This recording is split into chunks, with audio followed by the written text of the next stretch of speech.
Hi hello good evening నమస్తే welcome to Big Talk. Telangana ముఖ్యమంత్రి రేవంత్ రెడ్డి మరోసారి ఢిల్లీ పర్యటనకి వెళ్ళారు.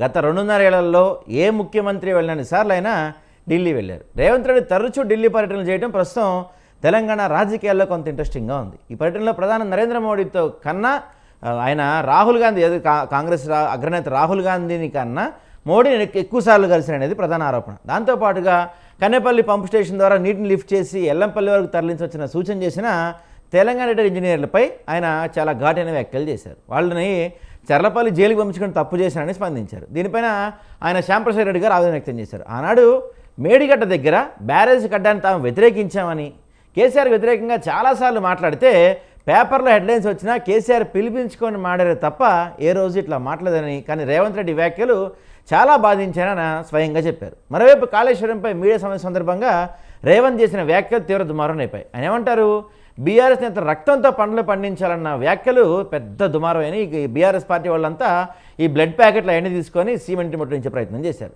రక్తం కావాలంటే తాము ఇచ్చేది సిద్ధమని చెప్పారు. చాలామంది రక్తం కూడా ఇచ్చారు.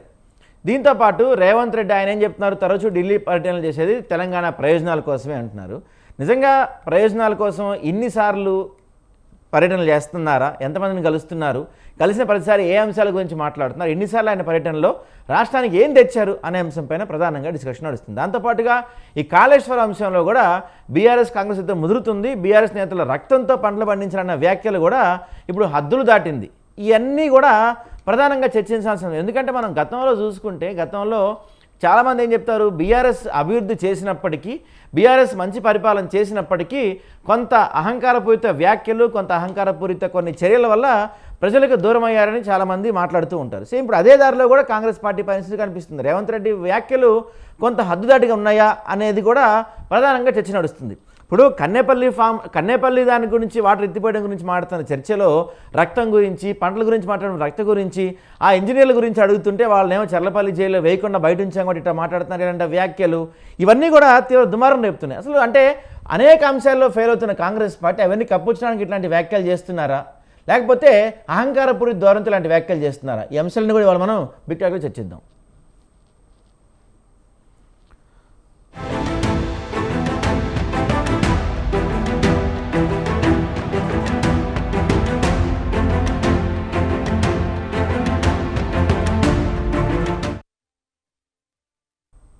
Right, back to debate. So ఈ అంశం గురించి మనతో మాట్లాడితే ప్రముఖ విశ్లేషకులు బండారు రామ్మోహన్ రావు గారు ఉన్నారు. Sir good evening sir. Sir అయితే అంటే ఢిల్లీ పర్యటన గురించి మళ్ళీ మాట్లాడదాం. ముందుగా వాళ్ళ రక్తం వాళ్ళ నరికి ఆ రక్తం పంటల మీద జల్లితే పంటలు అయ్యే బండుతాయి అనే వ్యాఖ్యలు చాలా అహంకారపూరిత ధోరణిలో చేసినట్టుగా కనపడుతుంది. దాంతోపాటుగా శ్యాంప్రసాద్ రెడ్డి గారు ఇంజనీర్ గురించి కూడా మాట్లాడుతూ చర్లపల్లి జైల్లో వేస్తుంటే ఇట్లా మాడేవాళ్ళు కాదు, వేయలేదు కాబట్టి ఇట్లా మాట్లాడుతున్నారు. ఈ వ్యాఖ్యలన్నీ ఒక రకమైన అహంకారపూరిత వ్యాఖ్యలు అనుకోవచ్చా, లేకపోతే కోపం ఆవేశంలో చేసిన వ్యాఖ్యలు అనుకోవచ్చా సార్? సాయి గారు, మీకు ఆనంద మిత్రులు రామరెడ్డి గారికి, కాంబోజ్ వెంకటేశ్వర గారికి, డాక్టర్ శివరాలి గారికి, అలాగే స్వతంత్ర ప్రేక్షకులకు నమస్కారం. చూసాను రెండు విషయాలు గమనించాలి. మొదటి విషయం మాట్లాడదాం అనుకుంటున్నాను కనుక, అసభ్యకరమైన వ్యాఖ్యలు ఎవరు చేసినా తప్పే. మీరు అన్నట్టు కేసీఆర్ గారు కూడా గతంలో బీజేపీ నాయకుల మీద బండేవుడు గుండేవాడు అని, సన్నాసులు రండలు అన్నప్పుడు కూడా నేను వ్యతిరేకించాను. కాంబోజ్ గారి సాక్ష్యం. ఇక్కడ సమస్య లేదు, తప్పే. ఇటు వాళ్ళని తిట్టడం కంటే వాళ్ళ విధానాల మీద విమర్శించడం మంచిది కదా అనుకున్నాం. అది సరే, ప్రజల తీర్పు ఏముందంటే మొదటి 5 ఏళ్ళు బాగానే నడిచింది, రెండో 5 ఏళ్ల కన్నా అవినీతిని సహిస్తారు ప్రజలు, కానీ అహంకారాన్ని సహించాలి. ఫస్ట్ కాళేశ్వరంలో అవినీతి ఉంది అంటున్నారు, కానీ మంచి ప్రాజెక్ట్ అంటారు. అట్లానే అహంకారాన్ని ఎవరు సహించారు? సమస్య అక్కడ వచ్చింది. రెండోసారి 5 ఏళ్ల తర్వాత ఎన్నికైన తర్వాత. అందుకని మన తెలంగాణ సమాజం మడిపచ్చి కూడా ధిక్కార స్వరం వినిపించేది. పోతనామాత్యుడు ఏమన్నాడు, తన కవితా కన్యకను పడుపుగుడి కోసం రాజుకు అమ్ముకోను అని నాగలి దున్నుకొని వ్యవసాయం చేసుకుని బతుకుతా ఉన్నాడు. కనుక అటువంటి ధిక్కార స్వరం పోతనే కాదు, కవి కాదు. ఆ తర్వాత మనకు సమ్మక్క సారక్కలు కాకతీయుల మీద, కాకతీయులు మంచి పాలకులే కావచ్చు, కానీ వాళ్ళ భూమి గుంజుకుంటా వాళ్ళ సామంతులను కష్టపడతామంటే వాళ్ళు వ్యతిరేకి తిరగబడ్డారు కదా. అడిగిన తర్వాత ఇవాళ మనం సమ్మక్క సారక్క జాతర అతి పెద్ద గిరిజన జాతర జరుపుకుంటాం. అటు కాకతీయులు గౌరవిస్తాం, ఇటు పక్కన ఆ విప్లవాన్ని కూడా మనం గౌరవించి దేవతలుగా కొలుస్తున్నాం. జల్ జంగల్ జమీన్ జంగల్ మనకు కొమరం భీమ్ గారు ఏది మన నిజాం ప్రభుత్వం మీద, 6వ నిజాం 7వ నిజాం మీద చేసిన మన పోరాటం చూసినాం. కనుక ఎక్కడైనా సరే ధిక్కార స్వరం వినిపిస్తారు తెలంగాణ ప్రజలు. ఎవరిని కూడా సహించం, ఏది మన ధిక్కరిస్తే, మన ఆ ఆ, అహంకారం ఎక్కువైతే. నేను స్పష్టంగా చెప్తున్నా, ఇందులో ఏంటంటే రేవంత్ రెడ్డి గారి మాటలు అహంకారం అంటున్నారు. వాళ్ళు 10 ఏళ్లలో ఏం చేసిండో ఈ 2.5 ఏళ్ళని చూపెడుతున్నారు. అసలు ఇది కొత్త కూడా కాదు కదా సాయి గారు. అంతకుముందు గుండె తీస్తా, గుడ్లు పీకేస్తా, మెడలు పేరు పెట్టుకుంటా ఇవి మాట్లాడింది. అప్పుడేమో కొంతవరకు ప్రతిపక్షాల మీద మాట్లాడింది కానీ ఎవరు మనసు మీద తీసుకోవాలి. వాళ్ళ స్పష్టంగా చెప్తున్నాను, అయ్యా ఎన్నిలో వచ్చింది, మేడిగడ్డ దగ్గర నుంచి కనేపల్లి నుంచి నీళ్ళు ఎత్తిపోయింది అని రిటైర్డ్ ఇంజనీర్లు వాళ్ళు విజ్ఞప్తి చేస్తే వాళ్ళు కేసీఆర్ తో మీద ఉంది. కేసీఆర్ అప్పుడు అట్లే బాధపడ్డారు, ఇప్పుడు వీళ్ళు మీతో బాధపడుతున్నారు. వాళ్ళను బెల్ట్ దెబ్బలు కొట్టాలి, జైలు వేయడం తప్పైంది నాకని మాట్లాడడం కానీ, అట్లానే నీళ్లు అడిగితే రక్తం మారిస్తా, కేసీఆర్ కేటీఆర్ హరీష్ రావు రక్తం లోపు ఎక్కువైంది వాళ్లకు రక్తం మారిస్తా అని చెప్తే ఈ రక్త కన్నీరు భాష ఎవరు నచ్చరు కదా. అందుకనే మన అరవింద్ గారు అన్నారు, మణిసాయి సంజయ్ కూడా అన్నారు, ఏమనంటే ఇది రక్త కన్నీరు సినిమా బాగా చదువుతుంది, రక్త కన్నీరు నాటకం అని. యాక్చువల్ గా మన నాగభూషణ్ గారు రక్త కన్నీరు నాటకం అంటే 2 నాటకాలు అప్పుడు మొత్తం తెలంగాణ వ్యాప్తంగా బాగా నడిచింది. హజరత్ కి పనిచేయని మన అదరక్ కి పనిచేయని అల్లం కొమ్మ గురించి అదొక పెద్ద నాటకం, చాలా ప్రమాణం ఎక్కువ మంది వేల రూపాయలు టికెట్ పెట్టి చూసేవాళ్ళు. అట్లానే ఈ రక్త కన్నీరు నాటకం కూడా, రక్త కన్నీరు నాటకం మరొకసారి చూస్తున్నారు కానీ రేవంత్ రెడ్డి గారు అక్కడి నుంచి మాట్లాడారు. ఈ మాటలు ఎవ్వరు సాధించారు, ఇంక్లూడింగ్ కాంగ్రెస్ పార్టీ మా నాయకులు కూడా సమర్థించుకోవడానికి వీలు లేక తప్పనిసరి ఇది మంచిది కాదు అనుకుంటూనే మళ్ళీ ఎదుటి వాడిని విమర్శిస్తున్నారు అంతే తప్ప ఇంకోటి ఏం లేదు. ఇవాళ ఆ భాషను సరైనది కాదు. వీళ్ళు ఏమంటే రక్తం ఇస్తే రక్తం తలితే పంటలు పంటే అంటే కష్టం కదా. స్పష్టంగా ఇవాళ ఎన్నికల తర్వాత ఇంకో 4 రోజుల్లో హైదరాబాద్ కు నీటి కష్టం రాబోతున్నది. ఇప్పటికే ఎల్లపల్లిలో నేను మొన్ననే పోయి వచ్చిన సాయి గారు 3-4 టీఎంసీల కన్నా ఎక్కువ లేవు, మహా అయితే 15 రోజులు వస్తాయి నీళ్లు. ఆ తర్వాత ఏం కావాలి, ఇప్పటికే డెడ్ స్టోరేజ్ చేరుకుంటుంది అది, కానీ పంపింగ్ చేయగలుగుతాం కనుక మా మాత్రం మనం సప్లై చేయగలుగుతున్నాం. ఈ వర్షాలు ఇట్లాగే ఇంకొక 15 రోజులు పోయిందంటే తెలంగాణ రాష్ట్ర వ్యాప్తంగా పెద్ద కరువు వస్తున్నది, ఆర్థిక సంక్షోభం వస్తుంది. దీన్ని గమనించాల్సిన రేవంత్ రెడ్డి గారి ఏ గుళ్ళో చేసుకుంటూ ఆయన ప్రెస్ మీట్ పెట్టిందంటే బూతులు తప్ప ఏం మాట్లాడతలేదు. ఇది ఒక్కటే కాదు, మొన్నటి విషయం అంటే నీళ్లు నిప్పులు కథాలక్షణం. ఒక స్కూల్ మీటింగ్ పోతే అదే మాట్లాడతారు, ఒక ఐఏఎస్ ఆఫీసర్ మీటింగ్ అదే మాట్లాడతారు, ఆఖరికి అధికారుల సమావేశాలు అదే మాట్లాడతారు. ఎక్కడైనా అసలు అదుపు ఉందా అంటున్నాను. ఆయన నిజంగానే విమర్శించాల్సుకుంటే టీఆర్ఎస్ చాలా చేసింది, అట్లా విమర్శ చేయండి, ఎవరొద్దు అంటున్నారు. విధానపరంగా బీజేపీని అనదలుచుకున్నారు అనుకోండి అనేది ఎవరొద్దు అంటారు. కానీ వ్యక్తిత్వ హననం వ్యక్తి హననం చేయడం కరెక్ట్ కాదంటున్నారు. చెప్తున్నాను కదా, తాటి చెట్టు అంతా పెరిగిందని, లేకపోతే ఢిల్లీ పుట్టని నిన్ను కూడా అంటారు కదా, దాంట్లో సమస్య అదే కదా. ఇప్పుడు గుంపు వేస్తారని నేను అంటున్నాను అని అనిపించుకోవడం తప్ప సరైనది కాదు. తెలంగాణలో సామెత మిత్రులందరూ తెలుసు, దొంగలేని దొంగవాడంటే ఇదే అంటారు అన్నట్టు. ఒకటి అని 10 అనిపించుకోవడం కదా. ఒక ముఖ్యమంత్రి స్థాయిలో ఈ మాట మాట్లాడడం సరైనది కాదు. ఒకవేళ గట్టిగా నాలాంటి వాడు అంటుంటే ఏమంటారంటే కేసీఆర్ మాట్లాడలేదా అంటే, ఇప్పుడు రాజుగారి పెద్ద పిల్ల మంచిది అంటే చిన్న పిల్ల మంచిది కాదన్నట్టు కాదు కదా. నేనేమంటా అంటే ఇది ఈ పని చిన్నపిల్లమైన మంచి పెద్ద పిల్లమైన ఈ పని చేస్తున్నాను చెప్తున్నాను. కేసీఆర్ అనడం అంటే ఉద్యమ సమయంలో కొద్దిగా గెడ్డింది, కానీ ఉద్యమ సమయం తర్వాత చాలా అదుపు పెట్టుకున్నారు కదా. మనం అంతా ఒకటే, తెలంగాణలో అందరూ తాను తెలంగాణ అని మాట్లాడింది కదా. పాలన చేసేటప్పుడు కొద్దిగా బాధ్యత ఉంటది. అడిగిన ప్రశ్న ఏంటి, నీళ్ళు ఇస్తారా ఇయ్యరా. ఇప్పుడు వీలు కాదనుకోండి, నిజంగానే చెప్పాను, నిజంగానే జైలు పంపుతాను కదా. ఆ రిటైర్డ్ ఇంజనీర్లు కనుక తప్పుడు ప్రతిపాదన ఇస్తే జైలు పంపాల్సిన అవసరం లేదు. నీ ప్రభుత్వం ముందు నీకు ఇంజనీర్లు ఉన్నారు కదా, వాళ్ళందరితో దీనికి వ్యతిరేకంగా నివేదిక ఇప్పియండి. నిజంగానే కన్నేపల్లి పంపవలసి నుంచి మనకు అన్నారం నుంచి సుందిల కానీ సుందిల నుంచి ఎల్లంపల్లి ఎత్తిపోయడానికి వీలు లేదు, అది కష్టం అవుతుంది, బ్యారేజ్ మొత్తం నింపాల్సి వస్తుంది అని చెప్తే అయిపోద్ది కదా. నోటికి వచ్చినాడు తన ఇష్టపడి మాట్లాడుతున్నాడు, భద్రాచలం మునుగుద్ది అంటాడు. 2,48,000 క్యూసెక్కులు పోయినప్పుడే భద్రాచలం మునగలేదు, ఇప్పుడు మునుగుతుంది. ఇది కేవలం ఇంకో మాట చెప్తున్నాను సాయి గారు, ఈ 3 బ్యారేజీలు నింపిన 3 బ్యారేజ్ కమ్ డ్యామ్, అది డ్యామ్ కాదు, డ్యామ్ తక్కువ బ్యారేజ్ కి ఎక్కువ. అవి 3 నింపినా 32 టీఎంసీలే, 3 కలిపి అది 17, 8, 9 కంటే మొత్తం 32 టీఎంసీలు.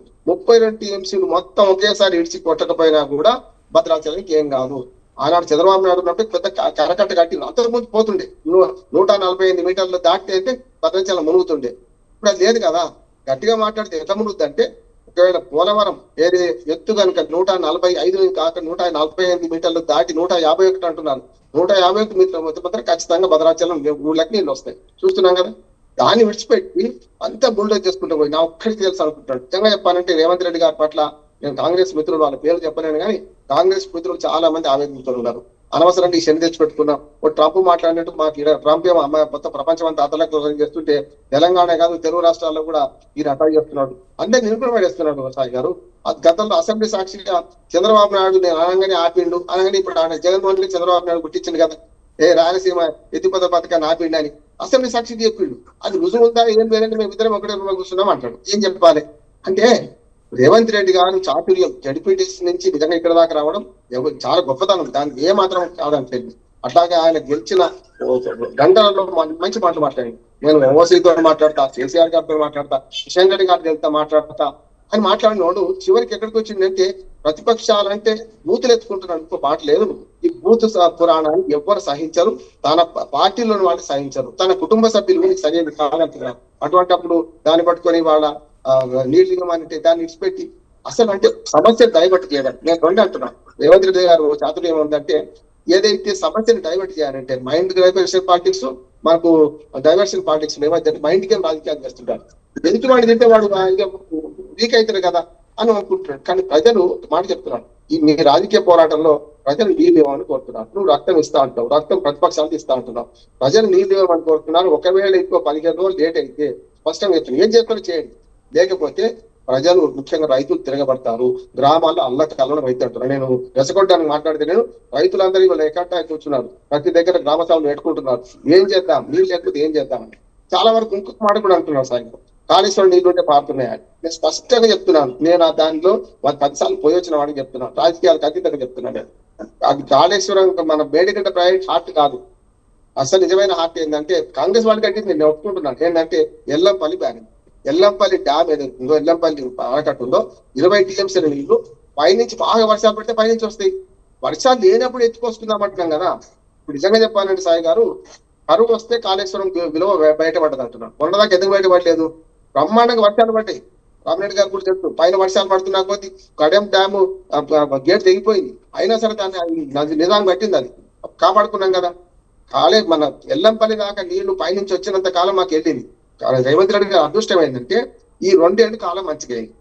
దురదృష్టం ఏంది, కాళేశ్వరం అదృష్టం ఏంటంటే కాళేశ్వరం విలువ ఇప్పుడు తెలవడానికి అనుకోకుండా దేవుడికి మన ప్రకృతిని మనం ఏం ప్రకృతి మన చేతిలో ఉంటది కదా. ఉత్తర భారతదేశంలో అధిక వర్షాలు, మన దగ్గరనే పూర్తిగా వర్షాలు పోయింది. ఈ అంశం గురించి మనం బీఆర్ఎస్ నాయకులు కంబోజ్ వెంకటేశ్వర్లు గారితో మాట్లాడదాం. సార్ నమస్తే సార్. నమస్తే good evening sir. Good evening sir. Sir ఇక్కడ ప్రధానంగా అంటే మీకు కూడా ఒక క్వశ్చన్ ఉంది, ఏంటంటే నిన్న మీ నాయకులందరూ కలిసి రేవంత్ రెడ్డి గారి ఇంటికి బ్లడ్ ప్యాకెట్లు పట్టుకొని వెళ్ళారు, అక్కడ కొంతమంది రక్తదానం కూడా చేశారు. అయితే ఇదేదో ఈ బ్లడ్ ప్యాకెట్ పట్టుకెళ్ళేది ఏదో ఎన్డీఎస్ఏకో లేఖ రాయొచ్చు కదా మీ పార్టీ తరపు నుంచి, జరిగిందేదో జరిగింది, మరి ఇక్కడ తెలంగాణ ప్రభుత్వం దాన్ని పునరుద్ధరించట్లేదు అని అట్లా మూలన పడేశారు, ఏమన్నా మీరు సిఫార్సులు చేయండి, ఎందుకంటే ఎన్డీఎస్సీనే సిఫార్సు చేసింది వాడద్దు ఆ డ్యామ్లు అనేసి. సో మీరు అదేం పర్లేదు, లేకపోతే కొంతమంది మీ ఇంజనీర్లతో ఒక కమిటీ వేసో ఒక టీం ఏర్పాటు చేసో మీరు దాని గురించి ఒక అంశం ఒక చర్చగా తీసుకొచ్చి ఇప్పుడు వాడపోతే రేపొద్దున తీవ్ర మనకి వాటర్ సోర్సెస్ వస్తాయి, వాటర్ క్రైసిస్ విపరీతంగా వస్తాయి, ఎల్నినో వస్తుంది అని చెప్పి ఎన్డీఎస్ఏకో అలాంటి వాటికి ఏమన్నా మీరు ఒక లేఖ రాయొచ్చు కదా. అట్లాంటిది లేకుండా కేవలం ఇక్కడ ఈ బ్లడ్ ప్యాకెట్లు ఇదంతా ఒక డ్రామాలు అనిపించట్లేదా? గుడ్ ఈవినింగ్ స్వతంత్ర టీవీకి, తోరట్ ప్యానల్ మెంబర్స్ కు. మీరు మంచి క్వశ్చన్ అడిగారు. నేను ఏమంటున్నానంటే రక్తం పంచాలి, రక్తం చల్లాలి అనేది రేవంత్ రెడ్డి అంశం, దానికి మేము సమాధానం చెప్పినాం. మీరు ఏమంటున్నారంటే నేషనల్ డ్యామ్ సేఫ్టీ అథారిటీకి బీఆర్ఎస్ పార్టీగా మీరు ఒక లేఖ రాసి ఆ వాటర్ ప్రాబ్లం ఏందో మీరు అడగొచ్చు కదా అని చెప్తున్నారు. నేను ఏమంటున్నానంటే నేషనల్ డ్యామ్ సేఫ్టీ అథారిటీ కంటే బిఫోర్ తెలంగాణ కాళేశ్వరం యొక్క అంశాలు ఈ వ్యాప్కో ఏజెన్సీ చూసింది. వ్యాప్కో ఏజెన్సీ కూడా మనకు క్లియర్ కట్ గా ఆ వాటర్ మీద మేడిగడ్డ మీద మనకు 11 పర్మిషన్లు వచ్చినాయి. నేను ఏమంటున్నానంటే అన్నారం, సుందిల్లా, మేడిగడ్డ బ్యారేజీల వైపు వెళ్ళడం లేదు. నేను ఏమంటున్నానంటే రైతుల ప్రయోజనాలు కాపాడుకోవడం కోసం రేవంత్ రెడ్డి గారు కన్నెపల్లి పంప్ హౌస్ లో వాటర్ తోడి ఎల్లంపల్లికి పంపించడానికి వాళ్ళకు ఉన్నటువంటి తప్పులేంటి, ఒప్పులేంటి పంపించచ్చు కదా. నేను ఏమంటున్నానంటే ఇప్పటికీ కేంద్ర జలవనరుల శాఖ ఏం చెప్తుంది, ఈ రోజుకు ఎవ్రీడే ఏం చెప్తుందంటే లైవ్ లో ఇప్పటికీ 4-5 టీఎంసీల వాటరు గోదావరి గుండా సముద్రంలో కలుస్తున్నది. కాబట్టి కన్నెపల్లి పంప్ హౌజులు తెరిచి అవి ఓపెన్ చేసి లిఫ్ట్ చేసుకొని మనం ఎల్లంపల్లి ద్వారా రైతులకు వాటర్ ఇచ్చుకోవడానికి సోర్స్ ఉంది. కానీ అది చెప్పకుండా రేవంత్ రెడ్డి గారు ఇవాళ మేడిగడ్డ గురించి, సుందిళ్ళ గురించి, అన్నారం బ్యారేజ్ గురించి చెప్తున్నారు. నేను అది అడగడం లేదు. నేను ఏమంటున్నానంటే నేషనల్ డ్యామ్ సేఫ్టీ అథారిటీ పిల్లర్లు కుంగిపోయినాయి, దాన్ని రిపేర్ చేయండి, అక్కడ 4 టీఎంసీల స్కోప్ ఉంటుంది, మీరు 6 ఆపొద్దు, అవన్నీ పక్కన పెట్టండి. ఒకవేళ కాంగ్రెస్ గవర్నమెంట్ కు చిత్తశుద్ధి ఉంటే, మా గవర్నమెంట్ లో తప్పు చేస్తే అది కూలిపోతే, ఇప్పుడున్న గవర్నమెంట్ ఏం చేస్తుంది? అపోజిషన్ లో మేము ఉన్నాము, మేము ఓడిపోయినాం. మీరు గెలిచిన వాళ్ళు ప్రజల యొక్క ఆస్తులు, ప్రజల యొక్క భాగస్వామ్యం చేసుకొని మీరు రిపేర్ చేయాల్సిన బాధ్యత మీకు లేదా? ఓకే, మా గవర్నమెంట్ లో తప్పు జరిగింది, కుంగిపోయింది, అక్కడ పిల్లర్లు 3 కుంగిపోయినాయి, okay. National dam safety authority ఏం చెప్తుంది? అది రిపేర్ చేయమని చెప్పిందా, చెప్పలేదా?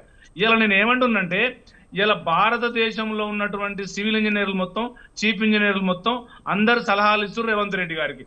ఎప్పుడో 2007లో రిటైర్డ్ అయిన ఉద్యోగులు కూడా ఇలా సలహా ఇస్తే వాళ్ళ మీద కోపంగా మాట్లాడుతున్నటువంటి రేవంత్ రెడ్డి గారికి మరి ఏం చెప్పాలో అర్థం కావట్లేదు. నేను ఏమంటానంటే, వాళ్ళు కాళేశ్వరం ప్రాజెక్టులో వర్క్ చేయలే, ఎల్లంపల్లిలో పని చేయలే, కేఆర్ఎంబిలో జిఆర్ఎంబిలో ఎక్కడ వర్క్ చేయలే.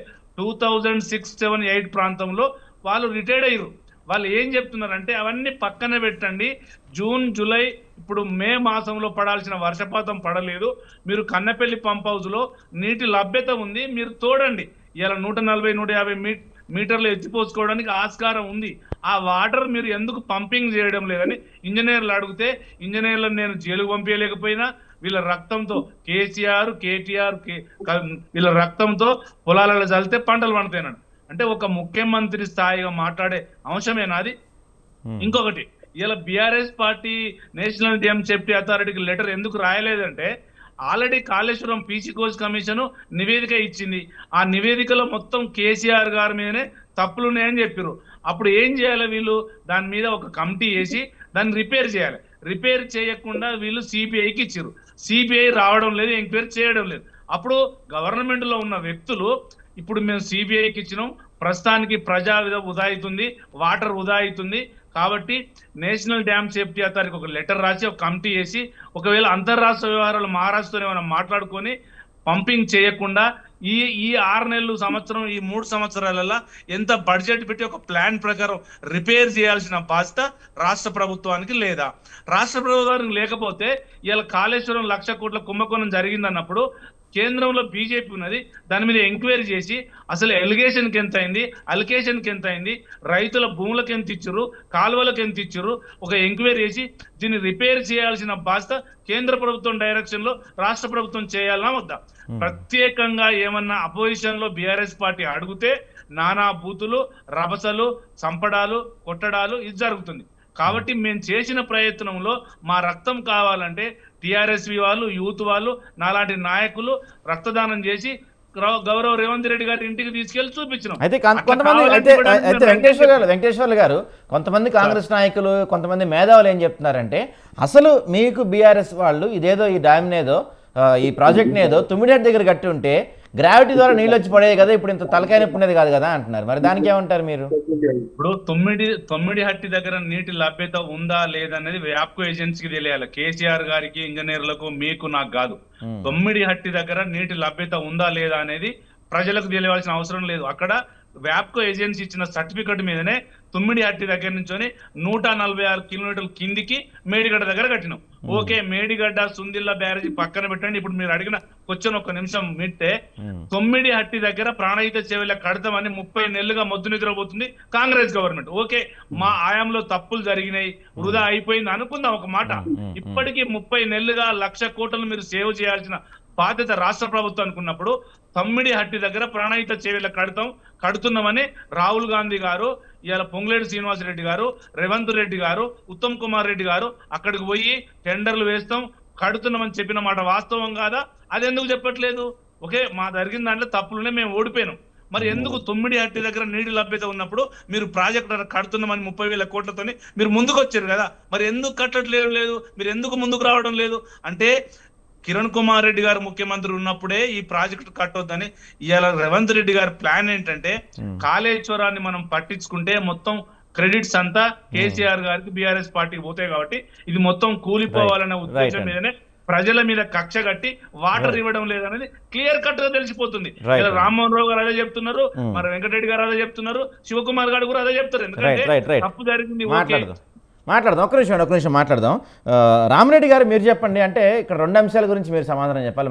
మొదటిది ఏంటంటే మరి బీఆర్ఎస్ నాయకులు చెప్పినట్టు సిబిఐకి అప్పగించారు మొత్తం ఈ సంబంధించిన వ్యవహారాన్ని. సిబిఐ ఇంతవరకు ఒక అడుగు కూడా ముందుకు వెళ్ళి కనపడలేదు. దాని గురించి ఎందుకు పక్కన పెట్టేశారు సిబిఐ ఎంక్వైరీ అనేది ఒకటి. రెండోది, దేశంలో ఏ ముఖ్యమంత్రి కలవనన్ని సార్లు రేవంత్ రెడ్డి ప్రధానమంత్రిగా కలుస్తున్నారు. బహుశా అన్నిసార్లు ఆయన రాహుల్ గాంధీని కూడా కలిసారో లేదో. ఏంటి రేవంత్ రెడ్డి గారికి మోడీ గారికి నిజంగానే ఉన్న తొందరలో మ్యాచ్ ఫిక్సింగ్ జరగబోతుందా? ఏం నడుస్తుంది ఇక్కడ? నమస్కారం అండి సాయి గారు, మీకు ప్యానెల్లో ఉన్న రామ్మోహన్ రావు గారికి, మన కాంబోజ్ వెంకటేశ్వర గారికి, మన డాక్టర్ శివకుమార్ గారికి, స్వతంత్ర టీవీ ప్రేక్షకులకు నమస్కారం. మొదలు ఏంటంటే ఈ మేడిగడ్డ బ్యారేజ్ విషయంలో కేంద్ర ప్రభుత్వం ఏంటంటే NDSA ద్వారా దాని గురించి చెప్పడం జరిగింది.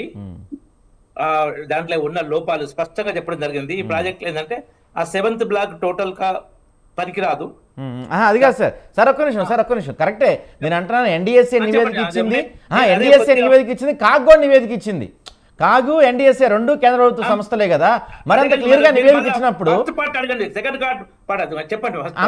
నివేదిక ఇచ్చినప్పుడు సిబిఐ దర్యాప్తు ఎందుకు ఆగిపోయింది? ఎందుకు ముందుకెళ్ళలేదు? సిబిఐది 20 నెలలు ఘోష్ కమిషన్ పేరుతో డ్రామా చేసి ఘోష్ కమిషన్ ను తప్పనిసరిగా నడిపించి మేడిగడ్డ బ్యారేజ్ ఒక రెఫరెన్స్ అని చెప్పి అక్కడ సిబిఐకి ఇస్తే 3rd సెప్టెంబర్ 2025 ఇచ్చింది రాష్ట్ర ప్రభుత్వం. 4th సెప్టెంబర్ రోజే కేసీఆర్, హరీష్ రావు, ఆమె ఉంది ఇంకో IAS ఆఫీసర్, ముగ్గురు హైకోర్టు వెళ్లి స్టే తెచ్చుకోరు. అప్పటిదాకా 18 నెలలు స్టే అరెస్ట్ మీద తెచ్చుకుంటున్నారు. విచారణ జరపద్దని తెచ్చుకుంటారు అనుకుంటా. విషయంలో కూడా ఏ చర్యలు తీసుకోవద్దని చర్యలు తీసుకోవద్దన్నారు కానీ సిబిఐ ఎంటర్ అవ్వద్దని లేదు సార్. నన్ను మాట్లాడండి ప్లీజ్. అప్పటి వరకు వీళ్ళు విచారణ జరుగుతుంటే ఎందుకు కోర్టుకు పోలేదు? కాంగ్రెస్ ప్రభుత్వం ఘోష్ కమిషన్ తో గానీ, విజిలెన్స్ తో గానీ విచారణ జరుపుతుంటే కోర్టుకు పోని బీఆర్ఎస్ నేతలు సిబిఐకి ఎందుకు పోయిర్రు?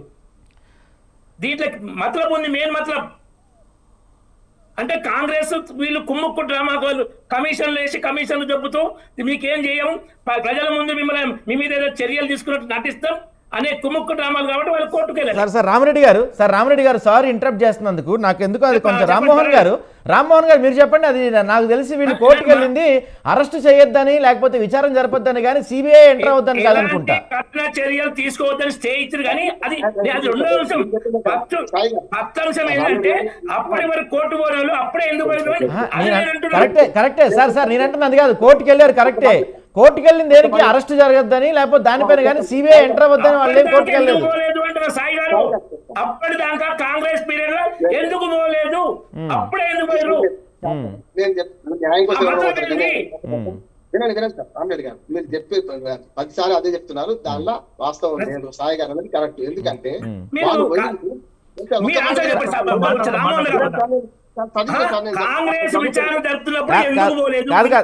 సార్ ఒక్క నిమిషం రామిరెడ్డి గారు మీరు విన్నట్లా పోయింది. ఎందుకు పోలేదు? పరిశ్రమ తర్వాత పోయింది, అయిపోయింది. మిగతా ఆన్సర్ చెప్పలే.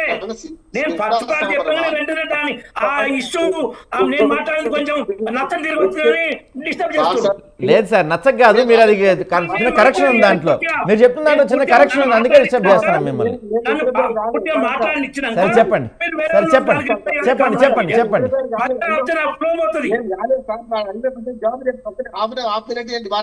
జవాబు చెప్పండి. నేను ఇంటర్వ్యూ కాలే, మీరు అలా కాలేదు. మీరు ప్రతిసారి ఇదే చెప్తున్నారు, వాస్తవం కాదంటున్నాడు. ఏంటంటే వాళ్ళు ఎందుకు పోయిన ప్రశ్న అయిపోయింది. పోతే ఎందుకు పోయిన వాళ్ళంటే ఈసీ ఘోష్ కమిషన్ మనం సాక్షిగా పిలిచింది 8B1 లో నోటీస్ ఇవ్వాల్సి ఉండే. మాకు సాక్షిగా పిలిచి దోషిగా చేస్తున్నారు, ఇది తప్పు అని పోతే స్మితా సబర్వాల్, అట్లాగే SK జోషి అప్పుడు ప్రధాన కార్యదర్శి, తర్వాత కేసీఆర్, హరీష్ రావు, ఈ నలుగురు మీద ఈ నివేదిక ఆధారంగా విచారణ జరపకండి, చర్యలు చేపట్టకండి అన్నారు. విచారణ కూడా నేను కూడా చెప్పబోతున్నా అంశం.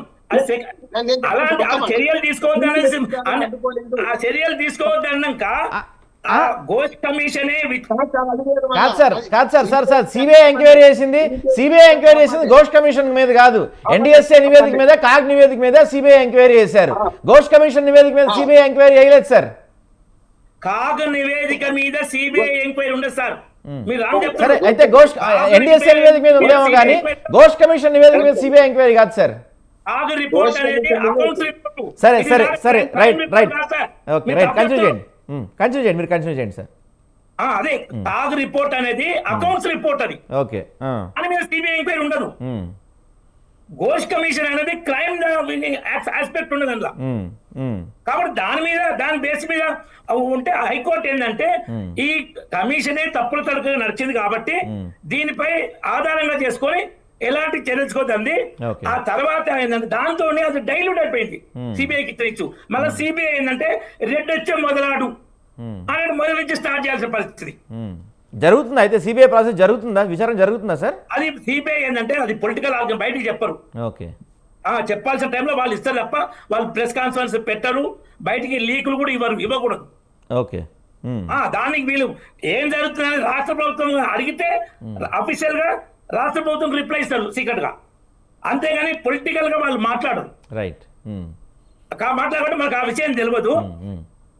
ఏంటంటే ఇప్పుడు దాన్ని ఎన్డీఎస్ఏ స్పష్టంగా చెప్పింది ఏంటంటే ఈ 7th బ్లాక్ టోటల్ రీప్లేస్ చేయాలి, మిగతాది కూడా బాగుందని మేము సర్టిఫై చేయాలి, టెస్ట్ చేయాలి. మిగతా మేడిగడ్డ బ్యారేజ్ మొత్తం మీరు టెస్టులు చేసి రిపేర్లతో నడుస్తుందా లేదా, అది నడుస్తుంటే ఇది రిపేర్ చేయాలి. అప్పటి వరకు వాటర్ స్టోరేజ్ చేయకూడదు. అన్నారం సుందిల్లా బ్యారేజ్లు కూడా లోపభూయిష్టంగా ఉన్నాయి. Planning, design, work, construction, maintenance, అసలు మెయింటెనెన్స్ మాన్యువలే లేదు. ఈ 3 బ్యారేజ్లకు గవర్నమెంట్ దగ్గర మెయింటెనెన్స్ ఆపరేషన్ మాన్యువల్ ఉండాలి, అది లేదు. అంత లోపభూయిష్టంగా జరిగింది. అయితే ఇప్పుడు అయినా కానీ కాంగ్రెస్ ప్రభుత్వానికి 15 నెలల టైం వచ్చింది రిపేర్ చేయడానికి. ఇంతకుముందు కాంబోజ్ గారు కరెక్ట్ చెప్పారు, మేము తప్పే చేసాం అయిపోయింది అని ఒప్పుకోరు, కరెక్ట్ గా మాట్లాడారు. ఇప్పుడు చేయాల్సింది ప్రభుత్వం చేయట్లేదు. నేను కూడా కాంబోజ్ వెంకటేశ్వర గారితో పూర్తిగా ఏకీభవిస్తూ ఇంత విలువైన సమయాన్ని రేవంత్ ప్రభుత్వం ఎందుకు సద్వినియోగం చేసుకోలేదు, దుర్వినియోగం చేసింది. రేపు కేసీఆర్, హరీష్ రావు, కేటీఆర్ ఈ రేవంత్ ప్రభుత్వం నిలిస్తే మా ప్రాజెక్టు అని చేస్తే జనాలు ఎవ్వరు నమ్మడు. కుంగిపోయిన ప్రాజెక్టు, లోపాల ప్రాజెక్టు, అవినీతి అని తెలుసు. ఆ వంకర రేవంత్ రెడ్డి ప్రభుత్వం ఆపడం కరెక్ట్ కాదు. ఇంకోటి వీళ్ళు తప్పు చేసిన వాళ్ళనేమో బయటపడేశాడు, లోపభూయిష్టాన్ని ఘోష్ కమిషన్ తోటి. ఏ తప్పు చేయని రైతులు శిక్షిస్తుండ్రు రేవంత్ రెడ్డి ప్రభుత్వం, అది చాలా తప్పు. మేము బీజేపీ వర్డ్ చెప్తానంటే ఇప్పటిదానికి ఎందుకు లేట్ చేసినాం, ఇప్పుడైనా ఉన్న దాన్ని చూసి ఇచ్చే ప్రయత్నం చేయాలి, ప్రయత్నం చేయాలి. అది బీజేపీ డిమాండ్ చేస్తుంది. రైట్ అండి రైట్. ఇంకొక విషయం, ఇంకొక స్టేట్మెంట్ తప్పు మాట్లాడు. ఉత్తమ్ కుమార్ రెడ్డి ఓ రోజు మాట్లాడితే తెల్లారు రేవంత్ రెడ్డి మాట్లాడు. మేడిగడ్డ బ్యారేజ్ దిగిపోతే భద్రాచలం మునిగిపోతారా? వీళ్ళు తెలియక మాట్లాడతారా? కావాలని ఇంత ఘోరమైన అబద్ధాలు మాట్లాడుతారా? ఏంటది? మేడిగడ్డ బ్యారేజ్ 16 టీఎంసీలు, ఇప్పుడు 14 ఉందో ఎంత ఉందో అన్ని కలుపుకున్న రామోహన్ గారు కరెక్ట్ చెప్పారు ఇంతకుముందు. 25 టీఎంసీలు అది ఫ్లో ఆడిపోయాకే 50,000 దాటదు, 200 కిలోమీటర్లు మేడిగడ్డ నుంచి భద్రాచలం. 50,000 క్యూసెక్లు దాటదు, 20 లక్షలు వచ్చినా భద్రాచలం మునగదు. కాబట్టి ఇంత ఘోరమైన అబద్ధాలు ఇరిగేషన్ మంది ఓ రోజు మాట్లాడితే తెల్లారి సీఎం కూడా మాట్లాడుతుండ్రు.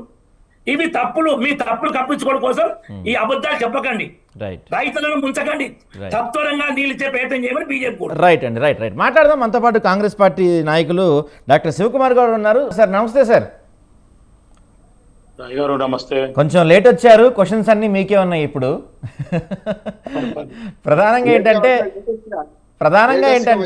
ప్రధానంగా ఉన్న ఆరోపణ ఏంటంటే అసలు ఎంత వరద వచ్చినా సరే భద్రాచలం మునగదు, తెలిసి మాట్లాడుతున్నారా తెలియక మాట్లాడుతున్నారు అనేది ఒకటి.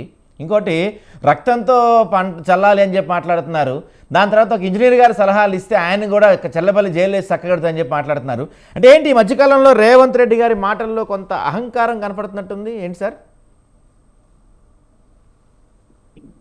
ముందుగా స్వతంత్ర టీవీ ప్రేక్షకులకు, మీకు, బండారు రామ్మోహన్ రావు గారికి, రామరెడ్డి గారికి, వెంకటేశ్వరరావు గారికి నమస్కారం. అయితే సాయి గారు, మనం ఏదైతే కాళేశ్వరం సబ్జెక్టు గత కాంగ్రెస్ పార్టీ అధికారంలోకి వచ్చినప్పటి నుంచి ఈ దగ్గర ప్రతిసారి ఇది ఒక ఎపిసోడ్ లాగా జరిగిపోతుంది. ఒకసారి ఈ టాపిక్ వస్తుంది, ఈ ఇప్పుడు మొత్తానికి అంటే ఇప్పుడు BRS ఇప్పుడు ఫ్రెష్ నాయకులు- టాపిక్ ఏంటంటే కాళేశ్వరం మీద టాపిక్ కాదు, ఇప్పుడు ఫ్రెష్ టాపిక్ ఏంటంటే భద్రాచలం మునిగిపోద్ది అన్నారు ఒక టాపిక్, మెయిన్ టాపిక్ అది. దాని తర్వాత కన్నేపల్లి నుంచి ఎందుకు లిఫ్ట్ చేయడం అనేది మెయిన్ టాపిక్. మనం చర్చ గురించి సిబిఐ ఎంక్వైరీలు, మీరు చేసిన ఘోష్ కమిషన్ నివేదిక ఇవన్నీ పక్కన పెట్టేద్దాం కాసేపు. మీరు అన్నట్టు అవి సాగుతానే ఉంటాయి సీరియల్ లాగా, అవి ఎప్పటికీ తేలవనుకున్నది వేరే విషయం. కాకపోతే భద్రాచలం మునిగిపోద్ది అంటే ముఖ్యమంత్రి స్థాయిలో అండి, ఉత్తమ్ కుమార్ రెడ్డి గారు అంటామండి. తర్వాత ఈ కన్నేపల్లి పంప్ హౌస్ నుంచి ఎందుకు లిఫ్ట్ చేయట్లేదు మీరు, ఇవి మాట్లాడుకుందాం మనం. ఇక్కడ ఒకటి సార్, కింద 50 కిలోమీటర్ల తుపాకులగూడెం సమ్మక్క సార్లకు బ్యారేజ్ ఉంది. ఆ 4 లక్షలు వచ్చినా అది మొత్తం ఒకసారి వదలదు అది. రైట్ రైట్, ఒక్క నిమిషం సార్, మీరు చెప్పండి సార్ శివకుమార్ గారు. అంటే భద్రాచలం మునుగుతుందా లేదా అనేది కొన్ని సందర్భాలలో అది మరి తొందరపాటు నిర్ణయమా లేకపోతే ఏదో సబ్జెక్ట్ మాట్లాడుతూ ఆ డిసిషన్కి వెళ్ళిపోయినరేమో అనేది నాకు తెలియదు. కాకపోతే ఇప్పుడు ఉన్న పరిస్థితిలో మొత్తానికైతే ఈ మూడు ఏదైతే మేడిగడ్డ, చుంజండం, అందారం దగ్గర ఏదైతే సబ్జెక్ట్ ఉందో అది నీళ్లు నింపితే మటుకు కృంగిపోతుంది అని ఇప్పుడు రామరెడ్డి గారు చెప్పింది అదే వాస్తవము. అది అక్కడ వాటర్ నింపితే మటుకు మిగతా పిల్లర్లు కూడా కృంగుతాయి. లేదు అనుకుంటే కంప్లీట్ గా ఆ బ్యారెకే చేంజ్ చేయాలి. బ్యారెక్ అంటే 7 పిల్లర్లు అని ఇంతకుముందు ఎవరో నిష్ణాతులే చెప్పడం జరిగింది. సో దాని తర్వాత ఇటు అన్నారం దగ్గరకు వస్తే ఏదైతే పిల్లర్ల కింద బొంగలు వస్తున్నాయి, ఆ బొంగలు రావడానికి కారణం అంటే అక్కడ బొగ్గు నిక్షేపాలు ఉన్నాయి, అక్కడ పిల్లర్ వేయొద్దని చెప్తే కేసీఆర్ గారు స్వయాన ఒక కౌబాయ్ హ్యాట్ పెట్టుకొని కూర్చేసుకొని నేనే చేస్తా అనే రకంగా కూడా మాట్లాడి అది చేయడం జరిగింది. దాని తర్వాత ఎల్ఎన్టీ వాళ్ళు కూడా అక్కడ అబ్జెక్షన్ చేసిండ్రు అనేది కూడా గతంలో మనం మాట్లాడడం జరిగింది. ఆ రిపోర్ట్ కూడా ఉంది. కాకపోతే ఎల్ఎన్టీ వాళ్ళు ఇది రిపేర్ చేయంటే మా ఏదైతే ఇంకా టైం ఉంది అంటే ఆ ఆగమేఘాల మీద వాళ్ళ ఇనాగ్రేషన్ చేసిండ్రు. ఈ తర్వాత మేము రిపేర్ చేయము, ఒకవేళ రిపేర్ చేస్తే మటుకు దానికి ఖర్చు అవుతుంది అనే రకంగా ఎల్ఎన్టీ వాళ్ళు చెప్పడం జరిగింది. సో ఇది జరుగుతున్నాం. ఇప్పుడు మీరు అన్నట్టు ఇక్కడ నుంచి ఎందుకు నీళ్లు నింపరు అనుకుంటే ఇప్పుడు అది మన మొత్తానికి ఉత్తమ్ కుమార్ రెడ్డి గారు కానీ ముఖ్యమంత్రి రేవంత్ రెడ్డి గారు చెప్పాలి. ఎందుకంటే నీటిపారుదల శాఖ మంత్రి ఆయన అక్కడ ఏమి డిసిషన్ తీసుకుంటూ లేకపోతే ఎందుకు అక్కడ నుండి ఈ కన్నయ్య పంపు ఎందుకు స్టార్ట్ చేస్తలేరు అనేది ఒకసారి అదిగా ఉత్తమ్ కుమార్ రెడ్డి గారే ఆ నిర్ణయం చెప్పాలి. ఎందుకంటే నీటిపారుదల శాఖ మంత్రి ఆయన ఉన్నాడు కాబట్టి, దాంతో పాటు ముఖ్యమంత్రి ఆయన సమీక్ష చేస్తున్నారు కాబట్టి అక్కడ వాళ్ళకి ఏం రిపోర్ట్ ఉంది అనేది నాకు తెలియదు. అది ఆ రిపోర్ట్ ఖచ్చితంగా ఉన్న దాని మీద ఆధారం మీద చేస్తుండ్రా లేకపోతే దేని వల్ల వాళ్ళు పెండింగ్ పెట్టిరు అనేది తెలియదు. కాకపోతే ఒకటి ఏంటంటే ఈ మిగతా ఈ మూడు దీనికి మటుకు national dam safe authority open గా చెప్పింది ఇది ఇంకా జరుగుతుంది. ఎందుకంటే ఘోష్ కమిటీ ఇచ్చిన రిపోర్ట్ ప్రకారంగా కూడా మొత్తానికి ఇదే రకంగా ఉంది. దాంట్లో అబ్జెక్షన్ కి పోయిందని ఇప్పుడు మళ్ళీ దాన్ని వివరణ కూడా బండారు రామ్మోహన్ రావు గారు ఇచ్చాడు. అయితే సార్ శివకుమార్ గారు మీరు చెప్తున్నట్టు సరే, ఎన్డీఎస్ఏ నివేదిక ఉంది, ఘోష్ కమిషన్ నివేదిక ఉంది, అన్నీ ఉన్నాయి, కరెక్టే. కానీ మీరు వచ్చి దాదాపుగా 2.5 సంవత్సరాలు అవుతా ఉంది. 2.5 సంవత్సరాల్లో సరే వాళ్ళు తప్పు చేశారా ఏం చేశారా మనకు అనవసరం, కానీ ఈసారి ఎల్నిలో వస్తుంది, ప్రజలకి తీవ్రమైన నీటి ఎద్దడి ఉండే అవకాశం ఉంది, దారుణమైన కరువు పరిస్థితులు వచ్చే అవకాశం ఉంది. మరి ఈ 2.5 ఏళ్లలో ఆ పోతున్న గోదావరికి ఊరికే పోతున్న దాదాపు 8 టీఎంసీల నీళ్లు ఎలా ఒడిసి పట్టాలి, మనకి ఎల్లంపల్లి నుంచా లేకపోతే ఏదో ఎట్లా ప్రజలకి హైదరాబాద్కి దాహాత్ ఎట్లా తీర్చాలి అనే అంశంపైన మీరు ఒకసారి రివ్యూ చేశారా, దానికి తగ్గ నేను ప్రణాళికలు రచించారా? 2.5 ఏళ్ళు అయిపోయింది, నీళ్లు పోతా ఉన్నాయి, లక్షల క్యూసెక్లు నీళ్లు పోతా ఉన్నాయి, మరి ఏం చేయాలి? మొత్తానికి సమీక్ష అయితే చేయడం జరుగుతుంది. దాని మీద ఏం చేయాలని నిపుణులతో కూడా వాళ్ళు ఎప్పటికప్పుడు రిపోర్ట్ తీసుకోవడం. ఇంకెంతకాలం రిపోర్ట్ తీసుకుంటారు సార్? 2.5 ఏళ్ళు అయిపోయింది, ఇంకొక 6 నెలలు మీరు తీసుకుంటే 3 ఏళ్ళు అయిపోద్ది. ఇప్పటికే నా అంచనా ప్రకారం ఈ 3 సంవత్సరాల్లో దగ్గర 15 క్యూసెక్కుల నీళ్లు పైన సముద్రంలో కలిసిపోయినాయి. ఏపీ వాళ్ళు రెడీగా ఉన్నారు ఒడిసి పట్టుకోవడానికి. ఇంకెప్పుడు మీరు డెసిషన్ తీసుకుంటారు? సీజన్ అయిపోతుంది కదా, అన్నిట్లో స్లోగా ఎందుకు మీరు ఉన్నారు? కానీ మీరు బీఆర్ఎస్ గురించి మాట్లాడితే నరికితే రక్తం వస్తుంది అంటారు, ఇంజనీర్లు మాట్లాడితే జైల్లో పడేస్తాం అంటారు, వాటిల్లో వేగంగా స్పందిస్తున్నారు. మీరు ప్రజలకు పనికొచ్చే విషయాలు ఎందుకు స్పందించలేకపోతున్నారు? ఇప్పుడు సాయి గారు మొత్తానికి ఆల్రెడీ దాన్ని సమీక్ష చేసి నిన్ననో మొన్ననో చెప్పినట్టున్నారు. మొత్తానికి అవన్నీ రిపేర్ చేయిస్తాము, వచ్చే వర్షాకాలం లోపల ఖచ్చితంగా రిపేర్ జరుగుతుంది అనేది ఆల్రెడీ ప్రెస్ మీట్ లో చెప్పినట్టున్నారు. నేను అది చూడడం జరిగింది. కానీ అదే కాకుండా ఇప్పుడు బీఆర్ఎస్ వాళ్ళకి మట్టుకు మా రక్తం చిందిస్తాము లేకపోతే అది అంటే వాళ్ళు చేసిన పాపానికి రక్తం కాదు, వాళ్ళు సూసైడ్ చేసుకున్నా కూడా తప్పేం లేదు. కానీ పరిస్థితులు ఏంటంటే తెలంగాణ ప్రజలని ఎంత మోసం చేసిండ్రు గత ప్రభుత్వం అనేది మనం ఆల్రెడీ ఇది. కాకపోతే వీళ్ళు కాంపిటేటివ్ గా పోయి రెచ్చగొట్టినట్టు మాట్లాడడం. హరీష్ రావు ఒక వారం రోజులు ఒక సబ్జెక్ట్ మీద మాట్లాడతాడు, మళ్ళీ నెక్స్ట్ సబ్జెక్ట్ వచ్చే వరకు హరీష్ రావు ఇంకొక సబ్జెక్ట్ మీద మాట్లాడతాడు, ఇటు కేటీఆర్ ఒక సబ్జెక్ట్ మీద అంటే వారానికి ఒక ఎపిసోడ్, కొత్త ఎపిసోడ్ లాగా వచ్చి ప్రెస్ మీడియా ముందు మాట్లాడుతున్నారు. మళ్ళీ ఆ టాపిక్ సంసిపోతుంది, మళ్ళీ ఆ టాపిక్ గురించి మళ్ళీ కొంచెం టైం తీసుకొని మళ్ళీ ఆ టాపిక్ ని మళ్ళీ తీసుకొస్తున్నారు. ఇది జరుగుతుంది తప్ప ప్రజలకు నిజంగా కూడా మేలు చేసేలాగా ఈ రోజు బీఆర్ఎస్ ప్రభుత్వంలో ఉన్న మీరు కదా సార్ ప్రజలకు మేలు చేయాల్సింది, బీఆర్ఎస్ వాళ్ళు చెప్పండి. వెంకటేశ్వరరావు గారు చెప్పండి. ఇప్పుడు శివకుమార్ సార్ చెప్పిన సబ్జెక్ట్ మీరు అడిగిన క్వశ్చన్ కు సార్ సమాధానం సరిగా చెప్పలేకపోయారు. నేను ఏమంటున్నానంటే కన్నెపల్లి, అన్నారం, సుందిల్ల, మేడిగడ్డ అనే అంశంలో అన్నారం, సుందిల్ల, మేడిగడ్డ పక్కన పెట్టండి, అక్కడ స్టోరేజ్ ఆపొద్దని నేషనల్ డ్యామ్ అథారిటీ చెప్పింది.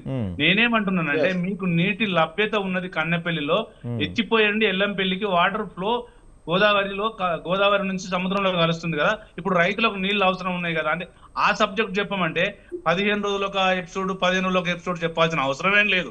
నేను ఏమంటున్నానంటే రాజకీయాలకు అతీతంగా వాటర్ మీద మాట్లాడినప్పుడు మీరు సమాధానం కరెక్ట్ చెప్పాలి, అది నా అంశం. వెంకటేశ్వర్ గారు ఆల్రెడీ యాంకర్ సాయి గారు అడిగిన దానికి నేను చెప్పడం జరిగింది. కాకపోతే కన్నెపల్లి పంప్ హౌస్ కి ఎందుకు లిఫ్ట్ చేస్తలేరు అంటే అది మొత్తానికి ఇప్పుడు నీటిపారుదల శాఖ మంత్రి ఉత్తమ్ కుమార్ రెడ్డి గారు సమాధానం ఇవ్వాలా. దానికి ఆయన ప్రెస్ మీట్ పెట్టి మొన్న ఆల్రెడీ అక్కడ నుంచి ఆ పంపు కూడా బహుశా స్టార్ట్ చేసిండు. మరి అక్కడ ఏమి ఇబ్బందులు ఉన్నాయనేది మొత్తానికి ఉత్తమ్ కుమార్ రెడ్డి గారు చెప్పాలి, లేదంటే అక్కడ ఉన్న ఇంకెవరైనా నిపుణులు ఉంటే వాళ్ళు చెప్పాలా తప్ప మనం అక్కడ పోయింది లేదు. ఏం జరిగింది చెప్పు అంటే ఇమీడియట్ గా నేను ఒక స్టేట్మెంట్ ఇస్తే అక్కడ మంత్రిగా ఆయన ఒక స్టేట్మెంట్ ఇస్తే మీ అసొంటోళ్ళు ఇప్పుడే మాట్లాడిండ్రు. రామరెడ్డి గారు అన్నారు, ముఖ్యమంత్రి ఒకటి మాట్లాడిండు, ఉత్తమ్ కుమార్ రెడ్డి గారు ఒకటి మాట్లాడారు, ఇప్పుడే మాట్లాడు. ఇప్పుడు నేను ఇచ్చిన స్టేట్మెంట్ కూడా మీరు మొత్తం దాంట్లోకే తీసుకుంటారు. రైట్ అండి. ఫైనల్గా రామ్మోహన్ గారు ఒక చిన్న డౌట్, అంటే రామ్మోహన్ గారు ఒక నిమిషం. రామ్మోహన్ గారు, అంటే కొంతమంది నిపుణులు చెప్తుంది ఏంటంటే అసలు కన్నేపల్లిలో కొంతన్న అంటే ఎత్తిపోయాలంటే కొంతన్న స్టోర్ చేయాలి, ఆ కొంత స్టోర్ చేయడానికి కూడా అక్కడ పరిస్థితి లేదు కాబట్టి గవర్నమెంట్ లిఫ్ట్ చేయడం అనేది కొంతమంది చెప్తున్న వాదన. ఏమంటారు సార్ దాని గురించి మీరు? ఒక్క మాట, ఒక క్లారిటీ సార్. క్యూసెక్కులకు టీఎంసీలకు వచ్చే లెక్క చెప్పి అక్కడికి వస్తాను. 1,00,000 క్యూసెక్కులు పోతున్నాయి అంటే 9 టీఎంసీలు. ప్రతి సంవత్సరం 20 లక్షల క్యూసెక్కులు నీళ్లు పోతున్నాయి అంటే 2 9 18 180 టీఎంసీల నీళ్లు. 20 లక్షలు అంటే 1800 టీఎంసీల నీళ్లు కింద సముద్రంలో కలుస్తున్నాయి. అందుకని మీకు జలం అంటున్నాం కదా, నేను కొత్తగా చెప్తున్నాను. ప్రతి సంవత్సరం ఈ 3 బ్యారేజీలు మూసేయడం వల్ల 18,000 నుంచి 2,000 టీఎంసీ కిందికి బంగాళాఖాతంలోకి వెళ్ళిపోతున్నాయి. కొన్ని కింద ఏమన్నా ఉందా అంటే వాళ్ళ తుపాకులు, సామక సారక పాయకు, దేవాదులు ఎత్తిపోతలేదు చూస్తున్నాం కదా. ఇప్పుడు ఒక ఉదాహరణ చెప్తాను కాంగ్రెస్ వాళ్ళకి. దేవాదులు ఎత్తిపోతలేదు, డ్యామ్ లేదు, పెద్ద లేదు, కేవలం నీళ్ళు ఎత్తిపోస్తున్న నీళ్ళు వచ్చినాయి. ఇప్పుడు మంగళ దాకా మన కడియం చేసింది కదా. ఇక్కడ సమస్య ఏంటి సార్? ఎన్డీఎస్ రిపోర్ట్ 2 ఉన్నాయి సార్. మొట్టమొదటి ఏమో చెర్ల బర్లకు తోలి గమ్ములకు తయారు చేసిన సామెత ఉన్నది. అంటే నిండుగా నీళ్లు ఉన్నప్పుడు వాళ్ళు సర్వే చేసి కూలిపోయింది పొమ్మన్నారు, అన్నాక నీళ్ళు తీసేయమన్నారు, తీసేసింది. ఇప్పుడు నవంబర్ లో ఒక రిపోర్ట్ ఇచ్చింది. మే 2024 అప్పుడు మొత్తం ఎండిపోయింది కదా, అప్పుడు రిపోర్ట్ ఇచ్చింది ఎన్డీఎస్. ఏమన్నారంటే ఈ 2 పిల్లలు కుంగిపోయినాయి, ఈ 2 పిల్లలు బాగు చేస్తే నింపుకోవచ్చు. అట్లాగే రామరెడ్డి గారు అంటే అన్నారం శుద్ధిలో సిబిఐఎస్ కింద నుంచి ముంగలు పడ్డాయి, దాన్ని కూడా డేంజర్ ఉంటుంది. ఈ 3 రిపేర్ చేసుకోమని. ఈ 3 రిపేర్ చేయడానికి మెగా సంస్థ ఎల్ఎన్టీ ముందుకు వచ్చింది. ఆ మొత్తం ఖర్చు వాళ్ళు పెడతామని వచ్చింది. కానీ దీనికి పేరు వస్తుంది, ఏమైనా కేసీఆర్ కి పేరు వస్తుంది. దాంతో 2.5 ఏళ్ళు జాప్యం చేశారు. ఉత్తమ్ కుమార్ రెడ్డి గారి వ్యాఖ్య కరెక్ట్.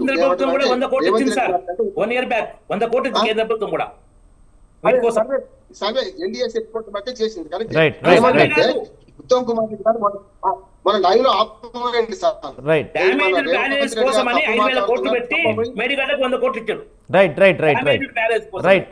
వెంకటేశ్వర గారు చెప్పండి సార్. వెంకటేశ్వర గారు చెప్పండి. సాయి సార్, ఇప్పుడు నేను ఏమంటున్నానంటే చర్చ అంతా బాగా నడిచింది. ఇప్పుడు మనం వాటర్ నుంచి ఢిల్లీకి వెళ్తే ఢిల్లీకి రేవంత్ రెడ్డి గారు 75 సార్లు 80 సార్లు వెళ్ళి ప్రజాధనం చేసి కనీసం అదే ఇప్పుడు మీరు చెప్పిన చర్చల్లోనే భాగంగా కనీసం ఢిల్లీకి ఇన్నిసార్లు పోయినప్పుడు నేషనల్ డ్యామ్ అథారిటీనో సిడబ్ల్యూసీనో అడిగేసి కన్నెపల్లి పంప్ హౌస్ లో నీటి లభ్యత ఎంత ఉందో అంతనే ఎత్తిపోసుకుంటే ఇప్పటికిప్పటికి మనకు లైవ్ లో ఉంది, సిడబ్ల్యూసీ లైవ్ లో ఉంది. ఇప్పటికి ఎవ్రీ డే 5-6 టీఎంసీ నీళ్లు సముద్రంలో కలుస్తున్నాయి. అవి ఎత్తిపోయామంటే కూడా అంటే నేను చెప్పడం కాదు, నిపుణులు చెప్పడం కాదు, నీటి పారుదల నిపుణులే 9 టీఎంసీలు పోతున్నాయి రోజుకి. 9 టీఎంసీలు పోతున్నాయి.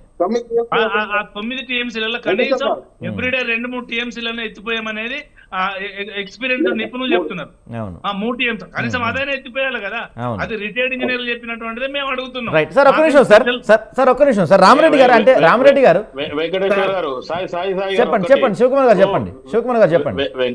వెంకటేశ్వర గారు చెప్పింది ఆలోచిస్తే గతంలో ఇదే కాళేశ్వరం మీద ఎత్తిపోతుల మీద ఆలోచిస్తే 2 టీఎంసీల నీళ్లు కూడా ఎత్తిపోయిన దానికి ఈ రోజు కరెంటు బిల్లు తడిసి మోపెడైతుంది అనే రకంగా కూడా ఎన్నో వీడియోలు చూడడం జరిగింది, ఎన్నో వీడియోలు చేయడం జరిగింది. ఇప్పుడు శివకుమార్ సార్ చెప్పేది మీరు ఇక్కడ బిల్లు గురించి కరెక్ట్ గా సార్ మాట్లాడు, బిల్లు గురించి మాట్లాడే కరెక్ట్ గా శివకుమార్ గారు. అవును. ఈ సందర్భంలో బిల్లు గురించి మాట్లాడే కరెక్ట్. అంటే ఇప్పుడు ఆల్రెడీ మనకి విపరీతమైన కరువు పరిస్థితులు వస్తున్నాయి కాబట్టి ఈ సందర్భంలో బిల్లు గురించి మనకు కరెక్ట్ కాదు. సార్ ఒక్క నిమిషం సార్, ఫైనల్గా ఒక్క నిమిషం. వెంకటరెడ్డి గారు రామరెడ్డి గారు ఇక్కడ ఒక చిన్న క్వశ్చన్ ఉంది. ఇక్కడ సరే ఎవరు తప్పు చేశారా ఎవరు తప్పు చేశారా పక్కన పెడదాం కాసేపు. రాష్ట్రంలో ఇంత దారుణమైన పరిస్థితులు నడుస్తుంటే, ఈ కన్నెపల్లి వాటర్ ఎత్తిపోయట్లేదని ఇలాంటి ఇంత గొడవ నడుస్తుంటే దీనిపైన బీజేపీ ఎక్కడ స్పందించట్లేదు పెద్దగా? ఎందుకండి మాట్లాడుతున్నారు, రామచంద్ర గారు మాట్లాడినారు, మా ఈటల రాజేంద్ర గారు మాట్లాడారు, లోకల్ గా వీళ్ళు ఏంటంటే బండి సంజయ్ గారు కూడా మాట్లాడారు. మీరు రక్తకన్నా డ్రామా ఆడుతున్నారు కానీ రైతులు నీళ్ళు ఇస్తలేదండి. నేను అంటే డ్రామాల గురించి కాదు, మీరేమన్నా ఫైట్ చేయొచ్చు కదా నీళ్ళు ఎత్తిపోయిందని. మీరు అక్కడ దాని గురించి సూచనలు ఇవ్వట్లేదు మీరు. ఒకటి వినండి, ప్రాక్టికల్ గా మాట్లాడాలంటే మేము ఏంటంటే ఇక్కడ కన్నపల్లి పంప్ హౌస్ దగ్గర నీళ్ళు వస్తున్న మాట వాస్తవము. ఆ పంప్ హౌస్ నుంచి లిఫ్ట్ చేయొచ్చు, కానీ పైన అన్నారం పోయినాక డ్యామ్ కు లిఫ్ట్ కు 25 కిలోమీటర్ల దూరం ఉంది. అక్కడ అన్నారంలో వరద లేదు, కన్నపల్లి పంపుల దగ్గర ఉన్నట్టు వరద. ఎత్తిపోసిన నీళ్లు 25 కిలోమీటర్లు వెనక్కు పోవాలి. అవును. ఆ లీక్ అయితే ఎన్ని పోతాయి ఎన్ని ఉంటాయి ఎవరు guarantee? Issue main issue Annaram barrage లో ఉంది. అందుకని మీరు మాట్లాడతలేదా దీని గురించి? అలా తప్పులు మర్చిస్తే రైతులకు వ్యతిరేక మాట్లాడారు, తప్పుడు ఇంప్రెషన్ పోతుంది. అబద్ధాలు మాట్లాడితే బీఆర్ఎస్ లాగా మేము అబద్ధాలు మాట్లాడలేం. Okay right. అలా రిపేర్ చేయకపోవడం మెయిన్ తప్పు. అసలు దోచుకున్న వాళ్ళని కాపాడి రైతులను శిక్షిస్తున్నారు. మేము చెప్పేది మెయిన్ ఇదే. Right right. చెప్తాను సార్, ఏమంటా అంటే మొత్తం డ్యాములు నిప్పని మనకు రిపోర్ట్ ఇవ్వలే. యాక్చువల్గా ఏంటంటే ఇంజనీరింగ్ రిపోర్ట్ లో కన్నేపల్లి మేడిగడ్డ బ్యారేజ్ నింపకుండా కన్నేపల్లికి ఎత్తుకొస్తే రామరెడ్డి గారు అనేది వాస్తవము. కానీ ఆ 25 కిలోమీటర్లు వెనక మన అన్నారం దగ్గర పంప్ హౌస్ పైకి పోవాలంటే 25 కిలోమీటర్లు నీళ్ళు ఆగాల్సింది, మీరు కరెక్ట్ చెప్పింది. కానీ దానికి 3.5 టీఎంసీ నిల్వ చేస్తే అయిపోతుంది. 9 టీఎంసీ 3 టీఎంసీలు ఉంటాయి సార్, 3 టీఎంసీలు ఉంటుంది బహుశా, 3 టీఎంసీలు ఉంటాయి. మొత్తానికైతే బీఆర్ఎస్ కావచ్చు, కాంగ్రెస్ కావచ్చు, బీజేపీ కావచ్చు, ఎవరు ఏం మాట్లాడినా ఎవరైనా చేసినా ప్రభుత్వం మాత్రం ఇంకా చర్యలు తీసుకోవట్లేదు.